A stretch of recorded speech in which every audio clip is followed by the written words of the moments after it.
Hey, welcome to our first session on Bible tracing.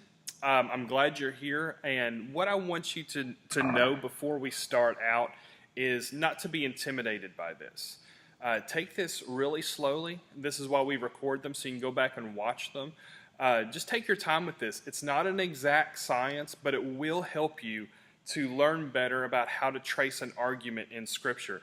The method I'm going to teach you was taught to me by my New Testament professor, Dr. Brian Vickers, who also learned it from New Testament scholar Tom Schreiner. This is a widely employed way of learning how to break down an argument in Scripture. This is used by pastors, again, such as Tom Schreiner and John Piper.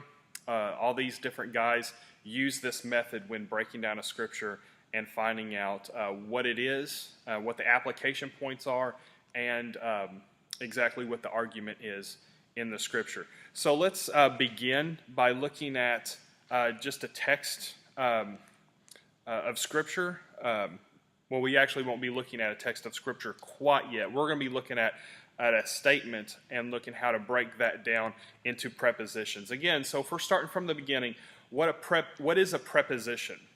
And a preposition is just an assertion or a statement about something. It's an assertion or statement. Now, a preposition doesn't necessarily have to mean that it's a sentence. It doesn't always mean a sentence. It means just an assertion or a statement. Many sentences have more than one prepositions, obviously. So what we're going to do is look at a quick statement, and we're going to see if we can locate the prepositions within that statement. So if I said to you a paragraph such as this: listen, we are going to learn Bible tracing because tracing is one of the best methods to learn in order to read the Bible carefully.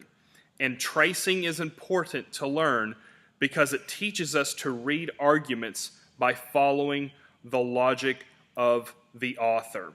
Therefore, we should want to learn tracing. So if you pick them out before looking below, you might have come up with something like this.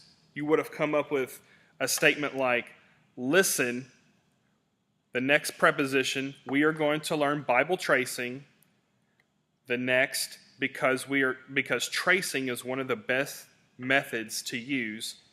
Preposition 4, in order to read the Bible carefully. 5, and tracing is important to learn. 6, because it teaches us to read arguments. 7, by following the logic of the author. 8, therefore, we should want to learn tracing. Now notice that prepositions, again, it is not the same thing as a sentence. One sentence can contain several prepositions. A sentence, on the other hand, may contain several prepositions. For instance, in order to read the Bible carefully is not a sentence. It's just a preposition. So we can break that down a little bit further. If we took that whole statement and broke it down into prepositions, we can notice how the flow of the argument is going. So how do we recognize prepositions? We recognize them by the words that they use, connecting words such as and, or but, or therefore, or in order that. We use those different kind of words to trace the argument in Scripture. Now, the reality is we all do this. When we have a conversation with somebody, we interpret this as we're taught. We do this instantaneously as we talk. This is how we know what a person says. This is how we know what a person's point is. That's why we can say, so your point is, you're telling me that, and then we can regurgitate back to them what they're saying. We can do this because we trace arguments in our brain really quickly. The difference is we do this so intuitively that we just naturally do it when we listen, but we don't ever do it when we trace it in our Bibles, or we don't do it inside of written text.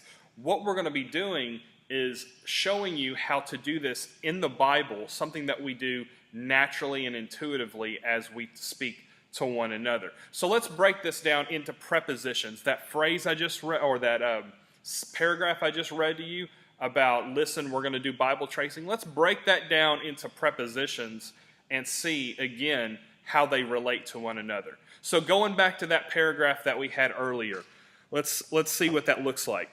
So preposition 1 that says listen, that makes a statement.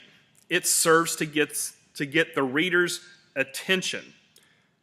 Preposition 2, we are going to learn tracing. This preposition provides the what that you're expected to listen to. The argument begins here. We are going to learn tracing. Preposition 3, because tracing is one of the best methods to learn. That gives the reader the reason why we're going to learn something. Because, that's a reason statement. It provides what's called the ground of the statement before. Why are we going to learn tracing? Because tracing is one of the best methods to learn. So preposition 4 gives us support. In order that, what are we going to be doing with this? Why are we going to be doing it? It says the purpose of learning training or learning tracing. Preposition 5, and tracing is important to learn, gives another reason for learning tracing. It supports the support. Preposition 6, because it teaches us to read arguments. It gives us the reason or the ground for why tracing is important to learn. Preposition 6 supports preposition 5. So preposition 7, by following the logic of the author, it states the means by which tracing teaches us to read arguments.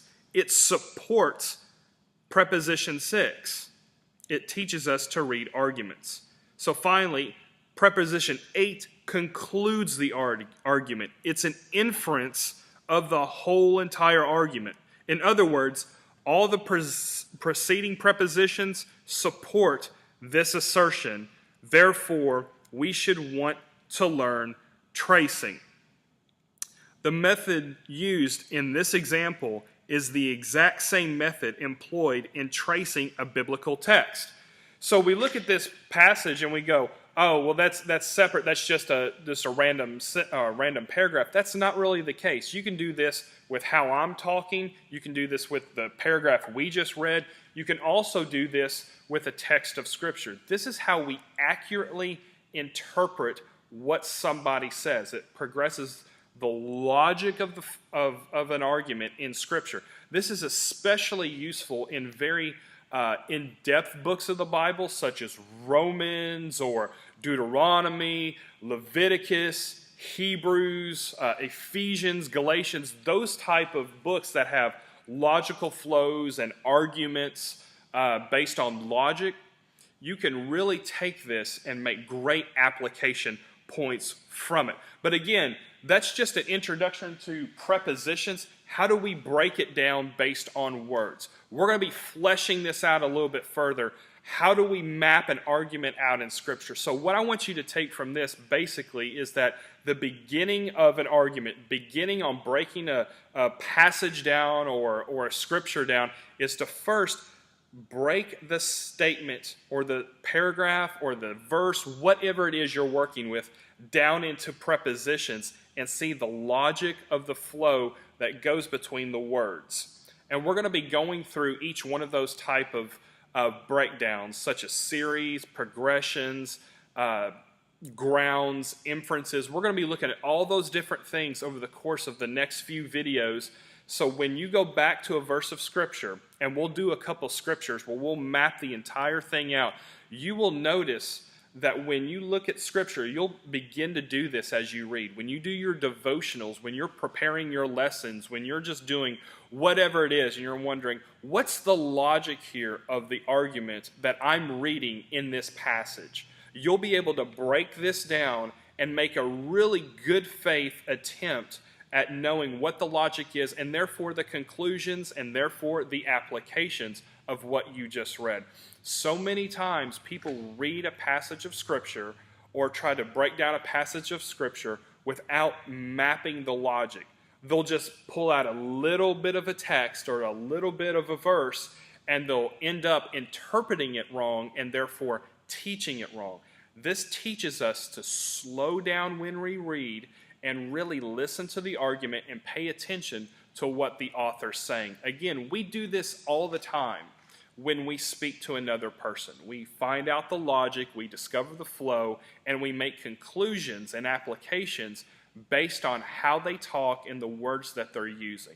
So what I want us to do is to take this, just a quick look at prepositions, that they're not complete sentences, they're just statements, and they're used by connecting words. And we're going to move into the next session, and we're going to be talking about how to link these prepositions together. So if you need to go back and rewatch this, that's fine. I know it's a lot for this first session. Most of the videos won't be this long. They'll be very, very short. But this introductory and the next video will be kind of lengthy, but the rest of them will go very quickly, and hopefully by the end you'll be a more astute reader of Scripture and can find out the logic of the argument. See you in the next session.